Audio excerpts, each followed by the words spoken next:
Mga kapuso, confirmatory test sa Aganan Flyover ginapa-evaluate sa DPWH-6 sa Bureau of Design kasunod sang inipagsanto sang resulta sa gimpatigayon nga test sang una nga consultant sang proyekto. Ini ang gintutukan ni Zen Kilantang Sasa. May diferensya o kung kinalain ang ginpatigayon nga soil test sang United Technologies Consolidated Partnership o kung UTCP sa Aganan Flyover base sa resulta sang confirmatory test nga ginhimo sang Department of Public Works and Highways Region 6.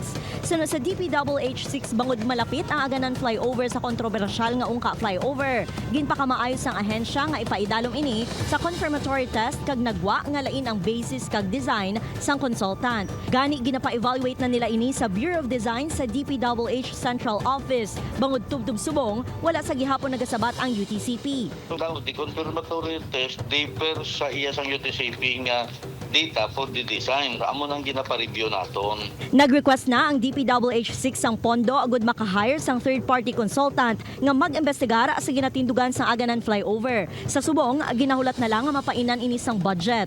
Nag-request kami sang funds para sa third party nga ma-fund sila makandak para hindi kita magiging bias. Nahibaloan nga ginhingyo sang ahensya nga islan sang steel girder ang disenyo sa intersection sang Taytay agud maagyan ini sa mga salakyan samtang ginakayo. Makapila na kabeses nga nagsulat ang DPWH sa UTCP nga bayluhan sang steel girders ang concrete box culvert nga una na nga gindisenyo sini apang wala ini sang nabaton nga sabat.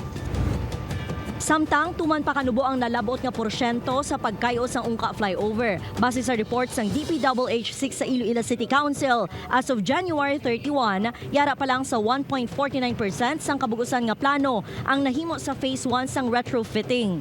Lakip sa ilang mga aktibidad nga ginhimo among mobilization of equipment, fabrication sang structural steel for shoring. Ang nakita naton sa side subong is the shoring and also the boring para sa jet grouting activity.